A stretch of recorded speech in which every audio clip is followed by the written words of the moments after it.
juda ham og'ir masala edi. Buni hech kim hali yechimini topmagan deydi. Hayron bo'ladi bittasini yechganini. Hammaga assalomu alaykum. Yaqinda ijtimoiy tarmoqlarda bir hikoyani o'qib qoldim. Yevropaning bir universitetlaridan bittasida talaba qiz darsga kechikib qoladi. Darsga kechikib keladi-da, darsda yana uxlab qoladi. Uxlab o'tiradi, dars tugaydi. Dars tugagandan keyin hamma turayotganda shovqindan uyg'onib ketadi. Shovqindan uyg'onib ketadi-da, keyin qarasa doskada ikkita misol yozilgan bo'ladi. Qiz shoshib-pishib o'sha ikkita misolni ko'chirib oladi. Ko'chirib oladi-da, keyingi bo'ladigan darsgacha shu misollarga tayyorlanadi. Xonadan kitoblarni oladi, qaysi tayyorgarchilik ko'radi. Xullas bir hafta deganda bitta misolning yechimini topadi. Ikkinchi misolni yechimini topa olmaydi va ustozidan jahli chiqadi. Professordan jahli chiqadi, talabalarga qiyin topshiriq bergan, qiyin masala berganidan jahl qiladi. Shu bilan oradan yana bir hafta o'tadi. Dars jarayoni boshlanadi, qiz kirib keladi. Qarasa, uyga berilgan vazifani so'ramaydi domla. Hech kimdan so'ramaydi.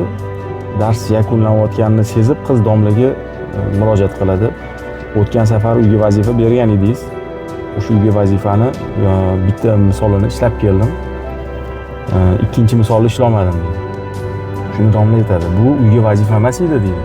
Bu ikkita misolni o necha yillar davomida hech kim ishlab kela olmayapti. Bu juda ham og'ir masala edi. Buni hech kim hali yechimini topmagan deydi. Hayron bo'ladi bittasini yechganini. U dars paytida qiz uxlab yotganda domla shu to'g'risida aytgan bo'ladi. Hech qaysi professor, hech qaysi olimlar bu masalani yecha olmagan deb aytgan bo'ladi, lekin qiz shu narsani eshitmaydi. Uyga vazifa deb o'ylaydi. Uyga vazifa deb o'ylab yozib borib yechib keladi bittasini. Qissadan qissa nima? Bir xillari qaysidir gaplarni eshitmasa bizga yaxshi bo'ladimi deyman-da. Foydaliroq. Foydaliroq bo'ladi. Agar o'sha qiz ham shu gapni eshitganda, misol uchun bu masalani hech kim yechmagan, yecha olmaydi deb eshitgan bo'lganda, o'shanga harakat ham qilmasdi. Lekin qiz baribir yecha olmayman deb yurardi-da. Baribir yecha olmayman deb boshqa studentlarga o'xshab qoldirib ketardi. Lekin shu gaplarni eshitmaganligi uchun borib harakat qilib yechdi. O'shaning uchun biz ham bir xil gaplarga e'tibor qilmasligimiz kerak. Hayotda bir xil narsalarni qulog'imizning oldidan o'tkazib olishimiz kerak. O'shanda bir xil masalalarga yechim topa olamizmi deyman-da. Yaxshi natijalarga erishishadi. Shunaqa. Sizlarga ham ibrat bo'ladi deb ulashdik. Rozi bo'lasizlar, biz sizlarni yaxshi ko'ramiz.